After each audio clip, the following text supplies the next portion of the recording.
अस्सलाम वालेकुम नाज़रीन, प्रोग्राम वी टॉक में खुश आमदीद। मैं हूँ आपका मेज़बान मियाँ फ़राज़ हुसैन।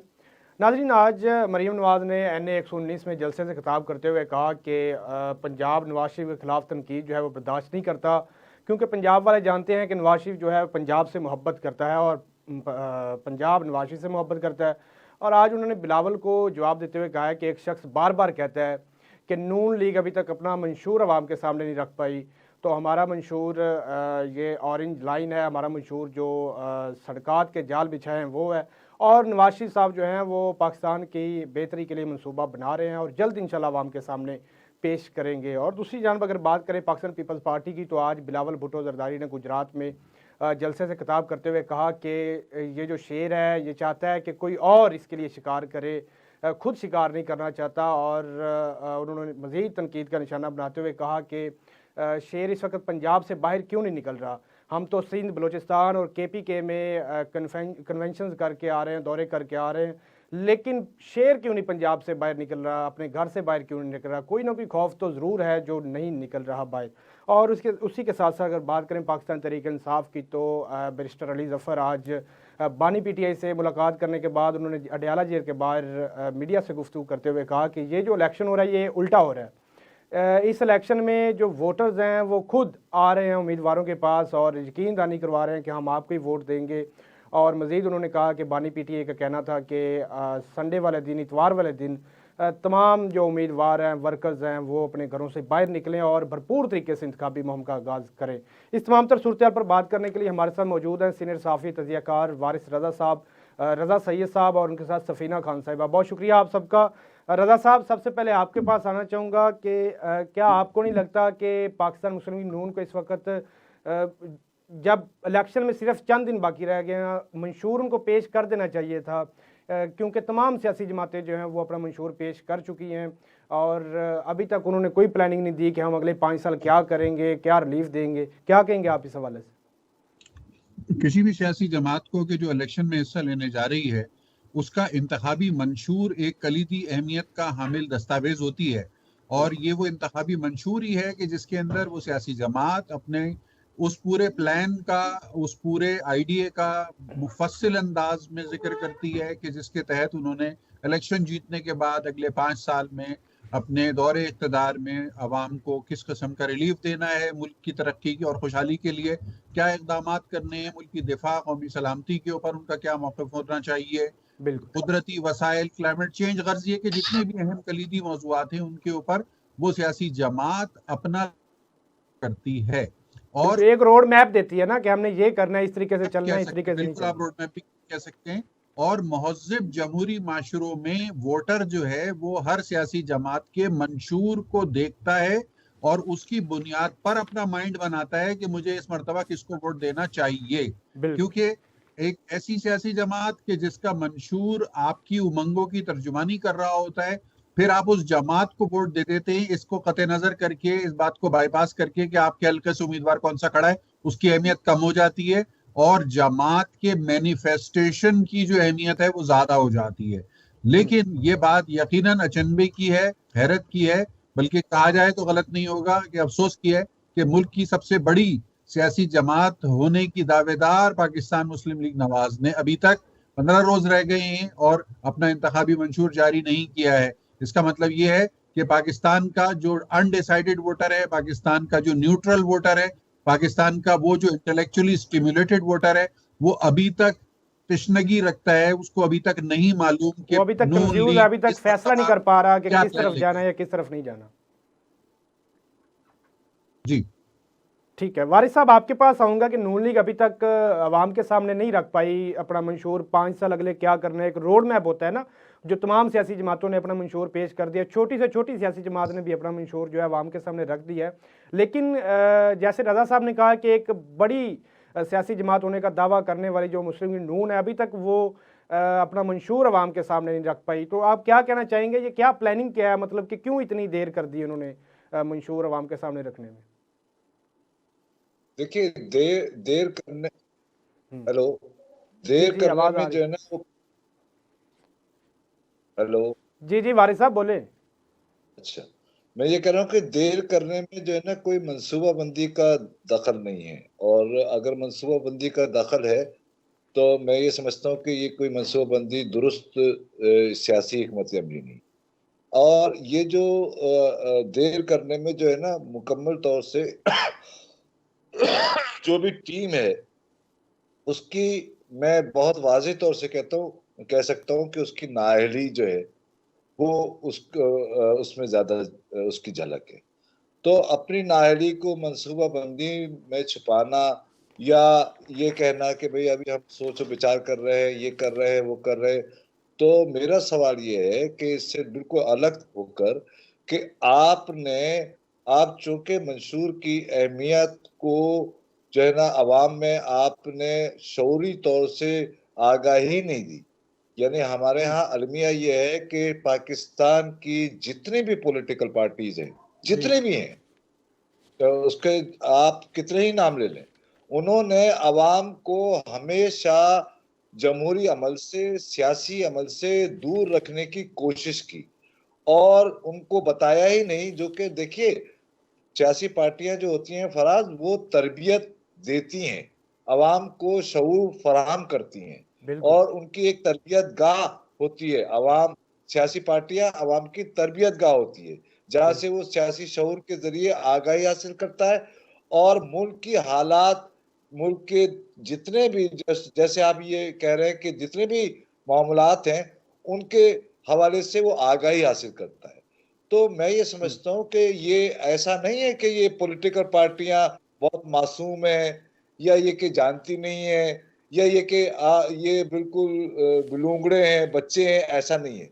ये इन्होंने यहाँ की रियासत, खास तौर से यहाँ की इस्टेब्लिशमेंट, जो कि यहाँ की इस्टेब्लिशमेंट की सारी पैदावार है, तक तमाम की तमाम पॉलिटिकल पार्टीज यहाँ की इस्टेब्लिशमेंट की पैदावार है और यहाँ की इस्टेब्लिशमेंट अवाम में सियासी शऊर, जमहूरी शऊर, सियासी तहर्रुक या शहरी आज़ादी का कोई भी वो पैमाना जो कि लोगों को अवामी हुकूक की तरफ, जमहूरी हुकूक की तरफ, सियासी हुकूक की तरफ, शहरी हुकूक की तरफ और इंसानी हुकूक की तरफ ले जाए, वो चाहती ही नहीं है कि उनसे अवाम आगाह हो।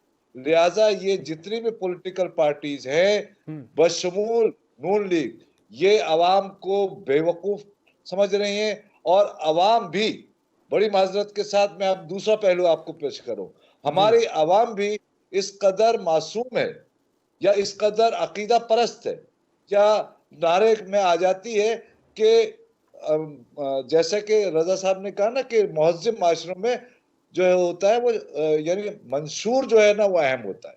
आप ये देखिए कि मंशूर के आदत ही हमारे लोगों ने नहीं डाली है। हमारे लोग मंशूर पढ़ते ही नहीं है और अगर वो मंशूर आ भी जाएगा तो आप यकीन जानिए, ये मैं बहुत दावे से कह रहा हूं कि पीपुल्स पार्टी का मंशूर बिलावल तो लहरा रहे हैं या नून लीग का मंशूर नवाज शरीफ तो लहराएंगे, लेकिन अवाम में इतनी जुर्रत नहीं है, जो कि सियासी शऊर नहीं है कि वो उसको पढ़ने की जहमत कर सके।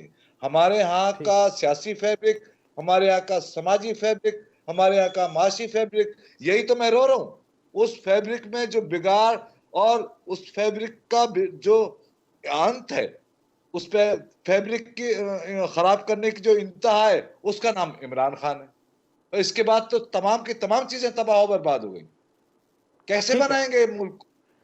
ठीक है, आपका पॉइंट आ गया वारिस साहब। सफीना, आपके पास आना चाहूँगा। नून लीग बड़ी सुस्त रवि का शिकार है।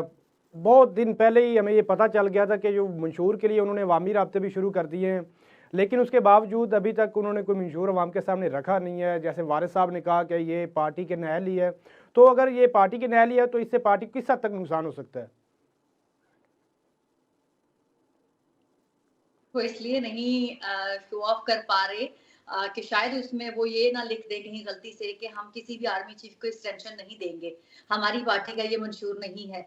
तो वो उससे डरे में वो विंडो ओपन रखना चाहते हैं कि आखिरी दिन तक वो डिले करना चाहते हैं कि जब हम करें भी तो वो बहुत कम विंडो रह जाए लोगों की क्रिटिसाइज करने की। और अगर लिखा है उन्होंने कि हमने पाकिस्तान में जो भी मुल्की मफादात की खातिर एक्सटेंशन वगैरह देनी हो, तो वो उनके सामने सबसे बड़ा हर्डल ये है आर्मी चीफ के बारे में डिसाइसिव किस्म का डिसीजन लेना क्योंकि वहां जो आप कह रहे हैं मंशूर कमेटी के जो सरबराह है वो तो इरफान सदीकी साहब है, जो मेन ब्रेन है पीएमएलएन का।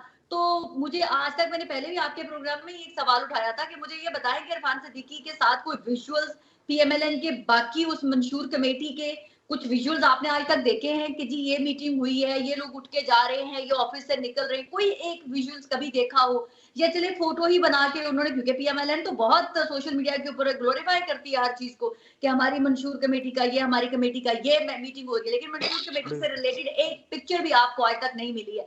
क्योंकि इस दफा जो पीएमएलएन वाले हैं वो बहुत पूरी तरह से कंप्रोमाइज सिचुएशन में है। मैं आपको बार बार कह चुकी हूँ, सॉरी अगर मैं किसी की फीलिंग्स हर्ट कर रही हूँ। पूरी तरह से कॉम्प्रोमाइज होने के बाद नवाज शरीफ का मकसद सिर्फ एक ही है, वो पाकिस्तान के अंदर वजारत उज़्मा की कुर्सी पर बैठना चाहते हैं। उसके लिए अगर उनको पाकिस्तान के इस आर्मी चीफ या किसी को भी सो ऑन एक्सटेंशन देनी पड़े, वो देने के लिए हेड वो कर चुके हुए हैं। लेकिन वो मंशूर एक हर्डल है लीगली तौर पर, आप जैसे, मेरे जैसे, रजा साहब जैसे, वारिस साहब जैसे उनको पिंच कर सकेंगे, पकड़ के हाईलाइट कर सकेंगे, भैया आपने तो अपने मंशूर में ये लिखा था। तो वो उस अपनी जो है वो मिटाना चाहते हैं, इफ्फत कहते हैं, पता नहीं क्या कहते हैं उस वर्ड को, तो वो उस चीज से बचना चाहते हैं। वरना 15 दिन रह गए हैं, जलसे कर लिए, पाकिस्तान की जो सबसे बड़ी जरूरत है, नवाज शरीफ साहब वो अपनी आवाम के साथ मर्ज हो गए, लोगों से मिल रहे हैं, लेकिन मंशूर की बात नहीं कर रहे। आज मरियम नवाज शरीफ साहिबा का प्रेशर आपको देखने में मिला होगा। तो कहते हैं कि लड़का एक कोई आता है और कहता है कि पाकिस्तान की जो नून लीग है उसने अपना मंशूर नहीं दिखाया, ये देखिए ऑरेंज ट्रेन, ये ऑरेंज ट्रेन मंशूर नवाज शरीफ का नहीं था, ये शहबाज शरीफ का मंशूर था। तो फिर मरियम नवाज शरीफ साहिबा को अपने छोटे चचा का मंशूर बताना चाहिए। कंफ्यूजन आपको बहुत क्लियरली नजर आ रही है कि मरियम नवाज शरीफ के पास अपने वालिद का मंशूर नहीं है। दिखाने के लिए मैंने पहले भी कहा था कि उसको अपने चचा को प्रमोट करना चाहिए, अपनी पार्टी को प्रमोट करना चाहिए। अल्टीमेटली उसको उस मंशूर के शेडो से बचने के लिए अपने चचा की ऑरेंज ट्रेन को हाईलाइट करना पड़ा, क्योंकि ये तो पंजाब का मंसूबा है, ये उनके वालिद का एज ए प्राइम मिनिस्टर मंसूबा नहीं था, ये एक चचा का मंसूबा था। तो ठीक है, आपका पॉइंट आ गया सफीना। रजा साहब आपके पास आना चाहूँगा, एक सवाल ऐड करना चाहूँगा कि शहबाज शरीफ साहब ने आज बिलावल साहब को जवाब देते हुए कहा है कि वो बातें करते हैं कि कोई सियासी कैदी ना हो, उनको रिहा किया जाए। उन्होंने कहा जी हम भी नहीं चाहते कोई सियासी कैदी हो, लेकिन मेहरबान ये एक और काम भी कीजिए कि जो ज़ाती जेलें हैं उनका भी खात्मा किया जाए, जहाँ पर लोगों को कैद किया जाता है, यरगमाल बनाया जाता है। तो सर सवाल ये है कि ये ज़ाती जेलों वाला इशारा किस तरफ जा रहा है? क्या कोई सिंध में कोई ज़ाती जेलें हैं या क्या चक्कर है?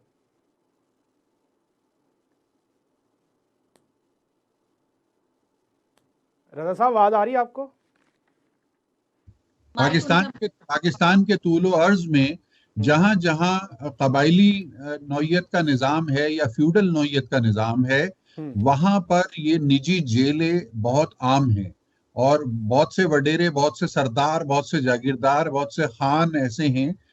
मैं कोई मिस नहीं करना चाहता किसी भी तबके का नाम, लेकिन फ्यूडल क्लास जिसको अंग्रेजी में हम कहते हैं, जितनी भी फ्यूडल क्लास है पाकिस्तान की, उनके नॉर्मल हथकंडों में से एक हथकंडा है कि वो अपनी निजी जेलें बनाते हैं। उनके पास बॉन्डेड लेबर होती है, वो लोगों से बेकार ले रहे होते हैं या उनको सिर्फ खाने पीने की के बदले में उनसे काम लेते हैं। तो इस तरह बहुत ज्यादा ये फैला हुआ है मामला, जनूबी पंजाब से लेकर सिंध में और इसी तरह केपी और बलूचिस्तान में भी ये चीज फैली हुई है। शहबाज शरीफ साहब के एग्जैक्ट जुमले और एग्जैक्ट कॉन्टेक्स्ट को शायद मैं बहुत ज्यादा इंटरप्रेट नहीं कर पाऊंगा क्योंकि मैंने डायरेक्टली नहीं देखा, लेकिन अगर उन्होंने बिलावल साहब को मुखातिब करके ये बात कही है तो इससे जो इम्प्लाई वो कर रहे हैं, जो इम्प्लीकेशन आ रही है वो यही आ रही है कि सिंध के जो जागीरदार हैं और जनूबी पंजाब के जो जागीरदार हैं, जहां से आमतौर से पीपल्स पार्टी को सियासी हिमायत मिलती है, उनकी जानिब उन्होंने इशारा किया है। और ये एक सॉफ्ट बैली है, ये एक थोड़ा सा वीक पॉइंट है, या ये कह लीजिए कि वल्नरेबिलिटी है उस फ्यूडल क्लास की कि जिसको रिप्रेजेंट करते हैं बिलावल साहब और जिसको रिप्रेजेंट करती है पाकिस्तान पीपल्स पार्टी की क़यादत। ये बात बहरहाल हम सब जानते हैं कि पाकिस्तान मुस्लिम लीग नून की जो क़यादत है वो इंडस्ट्रियलिस्ट क्लास को रिप्रेजेंट करती है। गो कि अब जमीन की होल्डिंग उनकी भी कुछ कम नहीं होगी, लेकिन बुनियादी तौर पर और इब्तदाई तारुफ उनका इंडस्ट्रियलिस्ट का है, जबकि पाकिस्तान पीपल्स पार्टी की क़यादत का जो इब्तदाई तारुफ है और मौजूदा तारुफ है वो जागीरदारी का है। तो इस हिसाब से देखा जाए तो कहा जा सकता है कि शहबाज शरीफ साहब ने जागीरदारों की जेलों के ऊपर या जागीरदारों के निजी अकूबत खानों के बारे में बात करके उन्होंने दरअसल पाकिस्तान पीपल्स पार्टी की मरकजी क़यादत की जो फ्यूडल मेंटालिटी है या जो फ्यूडल बैकग्राउंड है उसको हिट किया है। और ये एक बड़ा दिलचस्प पॉलिटिकल पॉइंट बन सकता है। इसके ऊपर बड़ी बहस हो सकती है और मुझे यकीन है कि वारिस साहब का, क्योंकि अंदरूने सिंध बहुत ज्यादा इनका गहरी ऑब्जर्वेशन भी है, तो ये और ज्यादा फैक्चुअल वारिस साहब, करेक्टनेस आप के क्या कहना साथ चाहेंगे? बता सकते हैं। रजा साहब भी इंटरेस्टेड हैं कि आप कुछ इस हवाले से बोले, क्योंकि आप अंदरूने सिर्फ मतलब कि कराची में है इस वक्त, और वैसे भी आपका जो तजिया होता है वो बड़ा मजेदार होता है। आप क्या कहना चाहेंगे इस हवाले? देखिए, मैं रजा साहब की बात को आगे बढ़ाता हूँ कि मियाँ मिट्ठू कौन है। ये मियाँ मिट्ठू वो हैं जो कि पीपुल्स पार्टी के एमएनए रहे हैं और जो कि जबरदस्ती लड़कियों को, हिंदू लड़कियों को मजहब तब्दील करवाकर और बंदूक की नाल पर जेल बनाकर उन्होंने उनको रख रखा है, रखते हैं। उसके बाद वही मियाँ मिट्ठू जो है ना, फिर पीटीआई में चले गए। तो और इसी तरीके से अभी फातिमा का एक केस आपने सुना होगा, गंबट। गंबट में एक फातिमा का केस था, उसके एमएनए जो थे वो भी पीपुल्स पार्टी के थे। नाजिम जोखियों का आपने केस सुना होगा, बिल्कुल। उसका एमएनए भी पीपुल्स पार्टी की थी।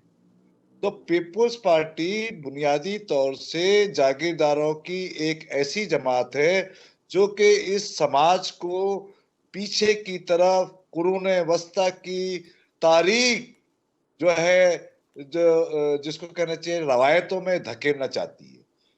Pakistan peoples party, democratic party कहना भी मेरे लिए बहुत मुश्किल है उसके लिए। देखिए, बात यह है कि जितने भी सिंध के आप वडेरे और बड़े बड़े जागीरदार, बड़े बड़े वडेरे, बड़े बड़े जो है ना, यानी उन सब की निजी जेलें, यानी असद सिकंदर जो जहां मैं रह रहा हूं उससे थोड़ा सा आगे, असद सिकंदर उसकी निजी जेल है। तो ये सारे एमएनए हैं। मक्सी, जो कि आपने देखा होगा वो कार रैली जो होती है, आपने देखा होगा जीप रैली, उसमें सबसे ज्यादा इनाम वही हासिल करते हैं। ठीक है, उनकी निजी जेल है वो। यानी आप एक एक क्या क्या मैं बताऊं, दादू का नब्बन खान उसकी निजी जेल है। और ये सब पीपुल्स पार्टी के एमएनए एमपीए थे और अब भी हैं, और अब भी उनको टिकट दी जा रही है। तो बात यह है कि अपने गिरेबान में झांकना बहुत मुश्किल काम होता है। उन्होंने ये बहुत खतरनाक हथियार जो है ना इस्तेमाल किया है मियां शहबाज शरीफ ने। हाँ, और इससे बिलावल बचेंगे नहीं। अब देखिए आप देखिएगा, इसका अजीब एक बहस शुरू हो जाएगी, क्योंकि पाकिस्तान पीपुल्स पार्टी ने पूरे जुनूबी पंजाब में तमाम वडेरों की निजी जेलें हैं वो पीपुल्स पार्टी में। सिंध में तमाम वडेरे वो पीपुल्स पार्टी में उनकी निजी जेलें हैं। सिंध के बलूचिस्तान के तमाम वडेरे, ये जो बुगटी है अभी सरफराज बुगटी है, इसकी खुद निजी जेल है। ठीक है, आपका पॉइंट आ गया है वारिस साहब।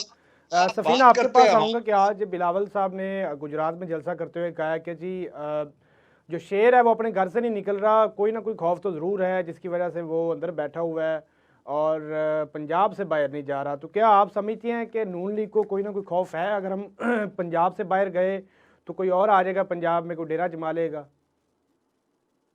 फराज, मैं तो पहले दिन से कह रही हूँ कि पीएमएलएन के पास उनका अपना पंजाब भी नहीं है। वो पंजाब वापस लेने की जंग कर रहे हैं, उनको वफाक में जरा इंटरेस्ट नहीं है। वफाक अगर उनको मिल गया तो वो एक टॉप अप होगा, चेरी होगी केक के ऊपर।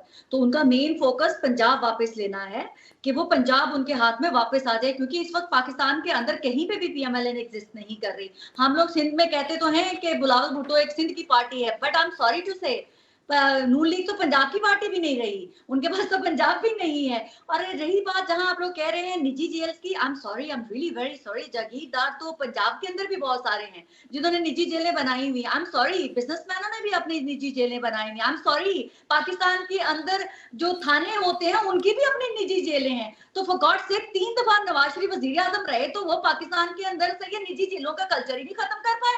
मतलब ये काहे के नवाज शरीफ प्राइम मिनिस्टर बनते रहे, अभी चौथी दफा जो है शहबाज शरीफ प्राइम मिनिस्टर बने। इनको पता था कि ये निजी जेलें चलाते हैं पूरी दुनिया पाकिस्तान में वडेरे, तो ये कल्चर ही खत्म नहीं कर पाए। ये किससे घबराए हुए थे, खुद किसी निजी जेल का शिकार ना हो जाए। तो मतलब बातें करते वक्त तो आप बहुत अच्छी ग्लोरीफाई करते हैं, क्या ये ताजरों की सनतकारों की निजी जेलें नहीं है जहां पर मजदूरों को फेंका जाता है? हमारे सीनियर सहाफी हमें बताते हैं कि मरहूम शरीफ अपनी भट्टी में मजदूरों को फेंक देते थे, वो तो जेलों में डायरेक्ट भट्टियों में फेंक देते थे।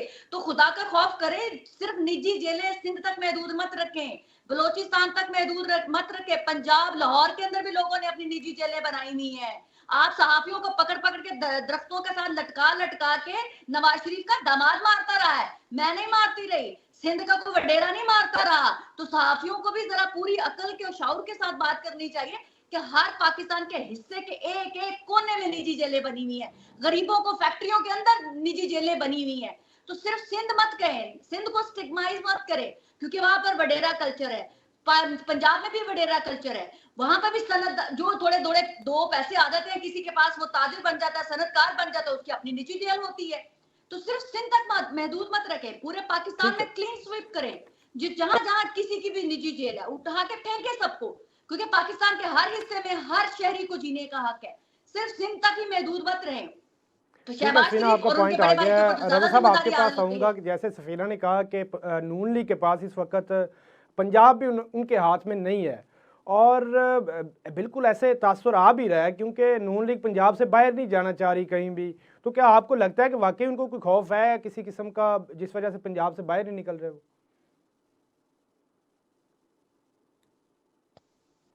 वो पंजाब से मुताल्लिक है पाकिस्तान का। अगर 56% वोट पर हुकूमत बनती है, जो कि बन जाती है, तो फिर जरूरत तो नहीं है नून लीग को कि वो पंजाब के अलावा कहीं फोकस करें। लेकिन वफाक की अलामत होने के लिए और वफाकी हुकूमत चलाने के लिए अखलाकी तौर पर, समाजी तौर पर, सियासी तौर पर ये बात अहम है कि जो भी जमात मरकज में हुकूमत बनाए उसके चारों सूबों में उसकी पॉलिटिकल प्रेजेंस हो, चारों सूबों से उसने वोट लिए हों, चारों सूबों से उसने सीटें ली हों। ये बहुत जरूरी है। पाकिस्तान की वफाक की जो अलामत है उसको रेस्क्यू करने के लिए जरूरी है कि हम किसी एक सूबे पर इन्हिसार करने की पॉलिसी को अप्रिशिएट ना करें। अगर नून लीग ने ये पॉलिसी बनाई हुई है कि पंजाब से 56% वोट है, वहीं का वोट हमने लेना है और उसी की बुनियाद पर हमने हुकूमत बनानी है, तो ये दूरंदेशी वाली पॉलिसी नहीं है। ये वफाक के लिए कोई गुड न्यूज नहीं है, ये वफाक के लिए एक परेशान कुन बात है। और पाकिस्तान में 2008 और 2013 के इलेक्शनों में खासतौर पर ये ट्रेंड हमने देखा कि वाज़े तौर पर पीपल्स पार्टी सिंध की पार्टी बन के सामने आई, नून लीग पंजाब की पार्टी बन के सामने आई, तहरीक इंसाफ केपीके की पार्टी बन के सामने आई, और इसी तरह बलूचिस्तान से तो इतने बेचारे वो जमहूरी तौर पर कमजोर हैं कि उनकी तो अपनी कोई पार्टी नहीं बन पा रही होती है। तो ये अच्छी अलामत नहीं है कि आपकी जो वफाक की इकाइयां हैं वो अलग अलग पॉलिटिकल पॉकेट्स बन जाएं। ये पाकिस्तान के लिए फ्यूचर में अच्छा शगुन नहीं नजर आता। आपकी तमाम सियासी जमातें जो वफाक में हुकूमत बनाने की दावेदार हैं या ख्वाहिशमंद हैं या तजर्बा रखती हैं, उनको इंश्योर करना चाहिए कि चारों सूबों में उनकी इलेक्शन कैंपेन भी हो, चारों सूबों में उनकी पॉलिटिकल प्रेजेंस हो, चारों सूबे उनकी प्रायोरिटी का हिस्सा हो, उनकी पॉलिसी का हिस्सा हो, उनकी मैनिफेस्टेशन नहीं कर पा रहे। तो इससे ये भी तासर फिर जाता है, जैसे बिलावल साहब कहते हैं कि नवाज शरीफ जो है वो अवाम से ज्यादा किसी और पर इंहिसार कर रहे हैं, तो फिर ये बात हाँ, हो सकती है। बिल्कुल। इन बातों से तो यही देखें ना, आपका मुखालिफ जो है वो जब आप पर तनकीद करता है तो वो आपकी पॉलिसी को देख के भी करता है तनकीद आप पे। अगर नून लीग सिर्फ पंजाब पर फोकस है, जो कि वाकई है, नजर आ रहा है कि नून लीग पंजाब पे फोकस है, सिंध के उम्मीदवारों तक का ऐलान नहीं हो सका इन लोगों से, अभी तक मैनिफेस्टो नहीं दे सके ये वफाक के लिए, तो ऐसी सूरत हाल में उनके मुखालिफिन को, चाहे वो पीपल्स पार्टी हो या कोई और जमात हो, उनकी मुखालिफिन को ये पूरा मौका मिलेगा कि उनके ऊपर इस किस्म के अटैक करें वो। और मियाँ साहब को चौथी मरतबा वजीर आजम बनने वो जा रहे हैं, उनको डेमोन्स्ट्रेट करना पड़ेगा कि चारों सूबों के लिए उनकी नजर बराबर है और चारों सूबों के आवाम को वो एक नजर से देखते हैं। ये मियाँ साहब को डेमोन्स्ट्रेट करना पड़ेगा अभी भी और इलेक्शन के बाद भी। ठीक है वारिस साहब, आपके पास आऊँगा कि इलेक्शन में 12 से 14 दिन रह गए सिर्फ, और नून लीग जो है वो पंजाब में डेरे जमा के बैठी हुई है। जैसे वारिस साहब ने कहा है कि मियाँ साहब को भी इंश्योर करना चाहिए कि चारों सूबों की आवाम को एक नज़र से देखना चाहिए। आप कराची में बैठे हैं, आपके पास मालूमात होगी कि कराची में कोई एक्टिविटी हो रही है नून लीग की जानब से? नहीं, इस आपके सवाल का मैं जवाब दूंगा, लेकिन इससे पहले मैं जरा सफीना को करेक्ट कर दूं। जरूर। सफीना को पता ही नहीं है कि वडेरा शाही क्या होती है। और जागीरदारी क्या होती है। पंजाब में कभी भी जागीरदारी नहीं रही है तारीखी तौर से, और आज तक नहीं है। जो भी पंजाब के जागीरदार हैं वो सारे अंग्रेज के नवाजे हुए हैं, बड़ी माजरत के साथ, पढ़ लीजिए थोड़ा सा। लिहाजा आप ये ना कहें कि पंजाब में कभी पंजाब में जागीरदार कभी नहीं रहे। वही जागीरदार रहे हैं जैसे कि शाह महमूद कुरैशी और गीलानी, और ये तमाम के तमाम वो जागीरदार हैं जो कि हमेशा पीपल्स पार्टी में रहे, क्योंकि पीपल्स पार्टी जो है वो जागीरदाराना कल्चर, वडेरा कल्चर और सरदारी कल्चर की पार्टी है। तो और जो कि मैंने कहा ना, समाज को पीछे ले जाने और गुलाम बनाने की उनकी सोच है। ये बात ध्यान में रखें।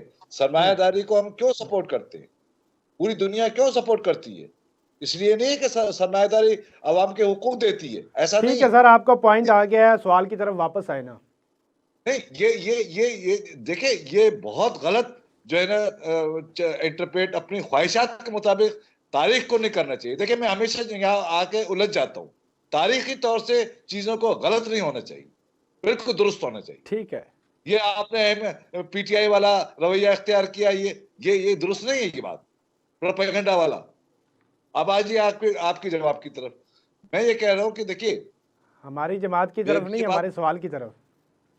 आपके सवाल की तरफ। अब बात यह है कि नून लीग जो है, बिल्कुल जो आपने सवाल किया, बिल्कुल कम से कम सिंध में बिल्कुल नजर नहीं आ रही। ठीक है, और ये नून लीग की इंतहाई गलत, और मैं समझता हूं कि अफसोसनाक नहीं बल्कि शर्मनाक पहलू है। नून लीग जो अपने आप को बहुत बड़ी पॉलिटिकल पार्टी समझती है, उसने जो है वो सिंध को बिल्कुल बेयारो मददगार सूबा बना दिया है, जो कि ये दुरुस्त अमल नहीं है। ये इंतहाई खतरनाक बात है, और बकौल रजा साहब के ये अच्छी बातें नहीं है कि आप एक सूबे को छोड़ दें, दूसरे सूबे को छोड़ दें, एक पर इन्हिसार करें, दूसरे पर इन्हिसार करें। यही कुछ जो है ना वो पीपल्स पार्टी भी करती है। तो ये दोनों बड़ी पॉलिटिकल जमातें जो हैं, ये इंतहाई खतरनाक रुझानात इस जमीन में रख रही हैं कि जहां इनका अपना मोर्चा है, जहां इनका अपना होल्ड है, वहां ये जोर देकर और दूसरे सूबों को, दूसरे सूबे के अवाम को जो है ना बेयारो मददगार छोड़ देते हैं, और उसी अक्सरियत की बुनियाद पर जीत कर और जो है ना तालियां बजा रहे होते हैं। और उससे क्या होता है कि अवाम के महरूमियां, अवाम के सियासी मसाइल, अवाम के जमहूरी मसाइल वो रह जाते हैं। तो मैं समझता हूँ कि ये इंतहाई बुरी बात है। पॉलिटिकल पार्टियों को तमाम के तमाम अवाम, बल्कि तमाम के तमाम सूबों को रिप्रेजेंट करना चाहिए। यही एक यानी कौमी पॉलिटिकल पार्टी कहलाई जा सकती है। नहीं तो फिर आप अपनी अपनी बांसुरी नहीं, तो बजाते नून हैं। लीग को मतलब कि सियासी तौर पर किस हद तक नुकसान हो सकता है इससे? जनाब, ये बिल्कुल नुकसान है। नून लीग अगर ये समझ रही है कि जनाब जाग पंजाबी जाग का नारा लगाकर वो जीत जाएगी, तो ये जीत तो जाएगी। चलिए, आपने हुकूमत भी बना ली, लेकिन इससे मैसेज क्या जाएगा?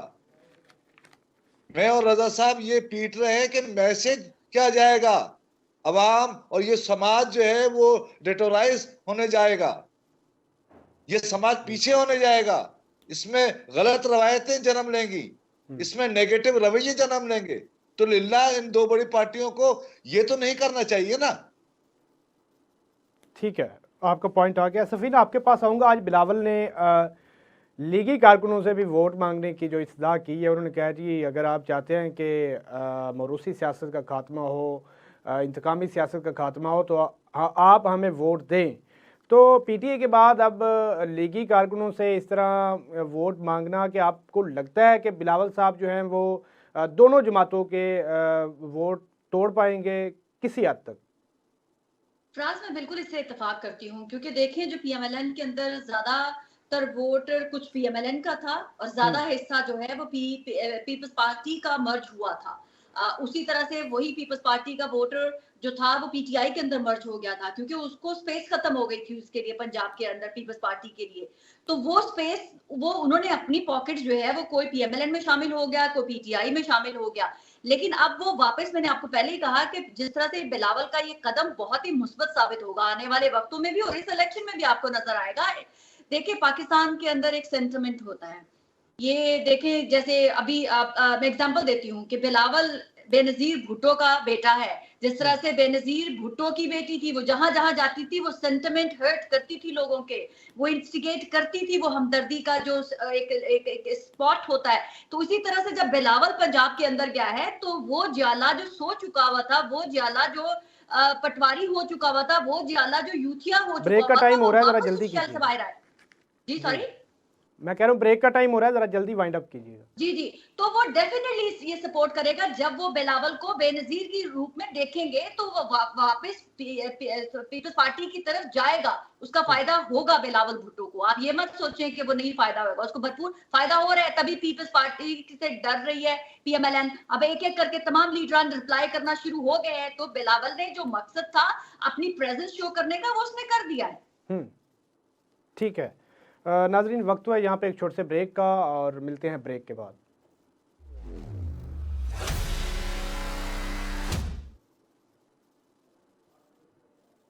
Welcome back in we talk. Raza sahab, आपके पास आना चाहूँगा कि बैरिस्टर अली ज़फ़र ने आज कहा है कि ये इलेक्शन जो है बिल्कुल उल्टा हो रहा है, जो वोटर्स हैं, जो सपोर्टर्स हैं, वो खुद उम्मीदवारों के पास आ रहे हैं। तो क्या आप समझते हैं कि पाकिस्तान तहरीक इंसाफ कोई रैलियां भी नहीं निकाल रही, कोई जलसे भी नहीं कर रही, लेकिन उसके बावजूद उनका जो वोटर है वो मुतहर्रिक है, उनके साथ खड़ा हुआ है इस वक्त? ये बात तो मुश्किल है कि कहा जाए कि रैली नहीं निकाल रहे। अभी मेरे पास मैसेज आया है, कराची में इतवार के दिन पाकिस्तान तहरीक इंसाफ ने अपनी रैली और जलसे का ऐलान किया है संडे का। तो संडे ज्यादा दूर नहीं है, 2 दिन के बाद संडे है, पता चल जाएगा कि कराची में तहरीक इंसाफ का जलसा और रैली निकलती है या नहीं निकलती है एक बात।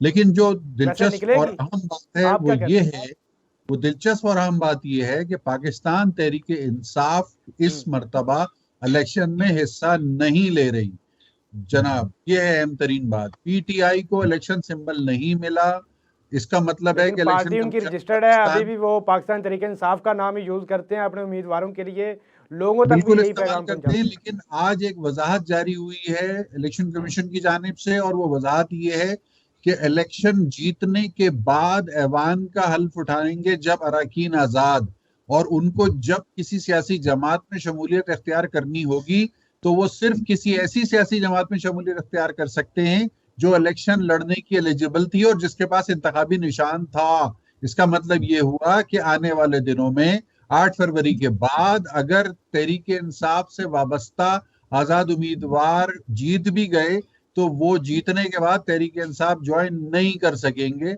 उनको या तो पीटीआई या तो पीपल्स पार्टी ज्वाइन। बिल्कुल ठीक है, लेकिन उनके पास जो प्लान सी है हो सकता है वो इस हवाले से ही हो जो अभी तक नहीं शो कर रहे। वो नहीं, मुमकिन ही नहीं है ना। मतलब इलेक्शन कमीशन ने इस इम्कान को ही खत्म कर दिया कि पीटीआई की कोई उम्मीदवार जीतने के बाद पीटीआई में शमूलियत इख्तियार करे और पार्लियामेंट के अंदर पीटीआई का झंडा लेके आ जाए कि जी हमने पीटीआई ज्वाइन कर ली है। No, it will not be allowed.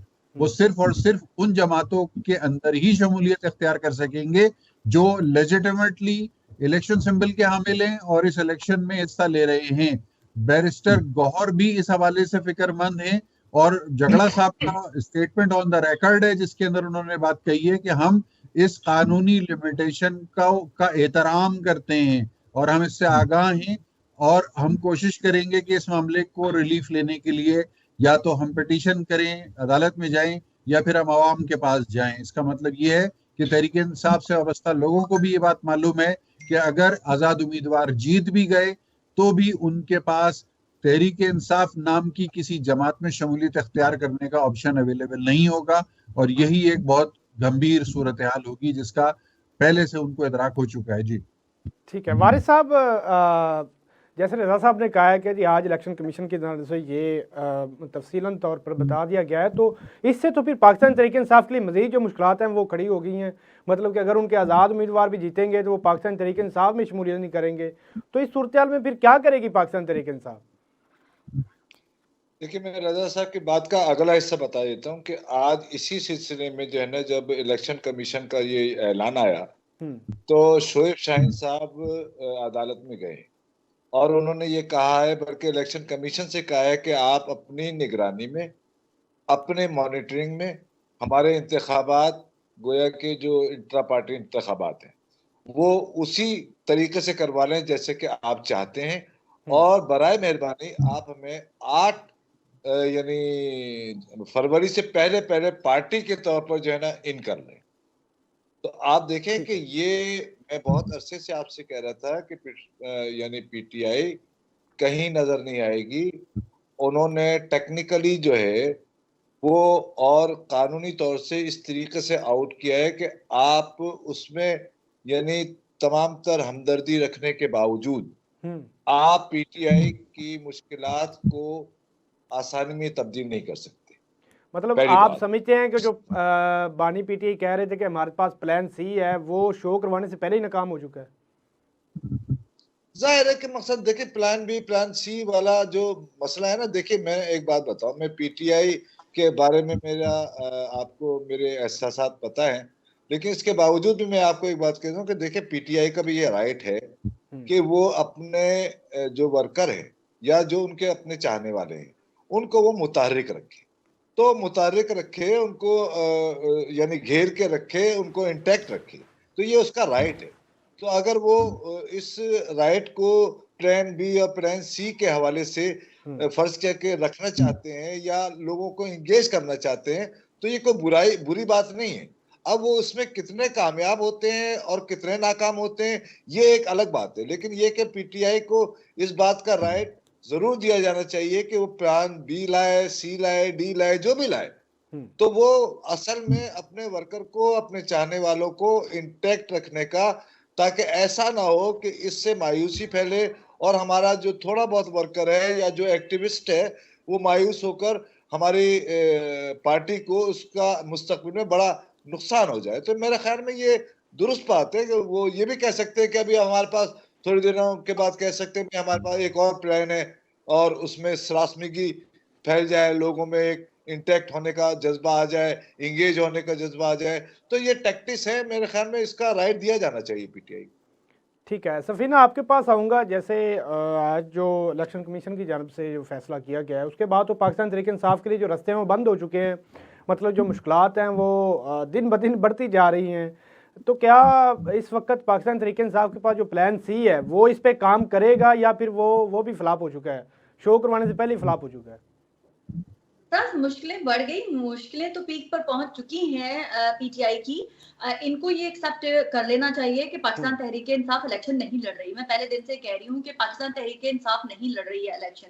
तो उनके लोग जो है वो सिर्फ इमरान खान के नाम पे वोट ले रहे हैं। इमरान खान की पार्टी जो इस वक्त इलेक्शन में नहीं है, उसके निशान, उसके सिंबल से सिंबॉलिकली जो है वो दिखा के लोगों को, वोटर सपोर्टर को वो गैदर कर रही है। पार्लियामेंट के अंदर पाकिस्तान तहरीक इंसाफ नहीं जा रही। पाकिस्तान तहरीक इंसाफ का झंडा, पाकिस्तान तहरीक इंसाफ के बानी पार्लियामेंट के अंदर मौजूद नहीं होंगे प्रैक्टिकली तौर पे। दैट्स हार्श रियलिटी, आप सबको भी मानना चाहिए। हाँ, अब ये जो मैंने पहले ही कहा था कि ये आजाद कैंडिडेट जाएंगे, ये सारे हमारी रियासत के सामने अपना सर झुकाएंगे। रियासत जिसको प्राइम मिनिस्टर बनाना चाहेगी ये उसको प्राइम मिनिस्टर बनाएंगे। मेरा अभी भी वही बड़ा फर्मली बिलीव है कि इनको इलेक्शन में भरपूर तरीके से पार्टिसिपेट करना चाहिए, जीतकर पार्लियामेंट का भी हिस्सा बनना चाहिए। उसके बाद जो रियासत ने करना है वो करना है, वहां पे भी जाके इनको हेड वो ही करना है। तो पार्लियामेंट में रहेंगे तो आवाज अपने कलकला को बानी के लिए भी उठा सकेंगे। अगर ये पार्लियामेंट में पहुंचेंगे ही नहीं, पहले ही शैटर्ड होके बिखर जाएंगे, तो फिर अपने बानी, अपनी पार्टी के लिए भी कुछ नहीं कर पाएंगे। तो इनको अपने यूनाइटेड रहना है। और अभी शहरयार अफरीदी आज बहुत अरसे के बाद निकले हैं और उन्होंने अपनी रैली का बाकायदा आगाज कर दिया है। तो जो डेरे सहमे हुए लोग थे उन्होंने भी ये एक्सेप्ट कर लिया है कि इमरान खान के नाम के बगैर, इमरान खान के झंडे के बगैर, इमरान खान की पार्टी के बगैर ही हमें पार्लियामेंट में जाना है। और उन्होंने इसको अभी स्ट्रगल को क्रॉस करना है। उन्होंने एक्सेप्ट कर लिया है कि बाकी पॉलिटिकल पार्टीज की तरह इस वक्त हमारे ऊपर भी मुश्किलात हैं, लेकिन हमें इस मुश्किलात में से गुजर कर ही आगे जाना है। तो वो अगर ये समझ जाएंगे जितनी जल्दी आसानी होगी उनके लिए। मैं बस इतना ही कहूंगी। ठीक है रजा साहब, आपके पास आऊँगा। मैं अगर बात करूँ प्लान सी के हवाले से, तो एक शख्स जो है, एक सियासतदान जो हैं, वो बार बार दावा करते हैं कि मैं मजाक नहीं कर रहा, मैं वज़ीर आला बनूंगा। तो हो सकता है कि प्लान सी जो है वो किसी सियासी जमात के साथ इत्तेहाद का हो। क्या कहेंगे आप? आपकी आवाज में थोड़ी सी दुश्वारी आई सुनने में, लेकिन मैं एक खबर यहाँ बहरहाल शेयर कर दूं इससे पहले कि प्रोग्राम का वक्त खत्म हो जाए, और वो ये कि insaf.pk यानी पाकिस्तान तहरीक इंसाफ की ऑफिशियल वेबसाइट और pticandidates.com जो उनकी वेबसाइट उनके इलेक्शन के उम्मीदवारों की लिस्ट फराम कर रही थी, ये पाकिस्तान में खुलना बंद हो गई है। पाकिस्तान में insaf.pk एक्सेस नहीं हो रही है, और पाकिस्तान में pticandidates.com नामी वेबसाइट भी एक्सेस नहीं हो रही है। अब इस बारे में कोई वजाहत मौजूद नहीं है कि इसको ऑफिशियली बंद किया गया है या पीटीआई वालों ने किसी वजह से बंद किया है, या ये किसी डेटा ओवरलोड की वजह से बंद हो गई है। लेकिन सूरत हाल ये है कि आज की तारीख में insaf.pk और pticandidates.com नामी ऑफिशियल वेबसाइट्स पाकिस्तान में एक्सेस नहीं हो रही हैं। ये आज की ये अहम खबर है। गालबन ये कल भी एक खबर चली थी कि पाकिस्तान तहरीक इंसाफ की ऑफिशियल वेबसाइट है वो ब्लॉक हो चुकी है, लेकिन उसके बाद फिर ओपन हो चुकी थी। लेकिन आज अगर आप ब्रेकिंग दे रहे हैं तो इसके मतलब जो डिटेल है वो पता चलेगी पाकिस्तान तहरीक इंसाफ की जो क़यादत है, उनके जो सोशल मीडिया टीम है उनसे। ठीक है नाजरीन, प्रोग्राम का जो वक्त है वो ख़त्म हो चुका है, और इसी के साथ इजाज़त दीजिए अपने मेज़बान को। अल्लाह हाफिज़।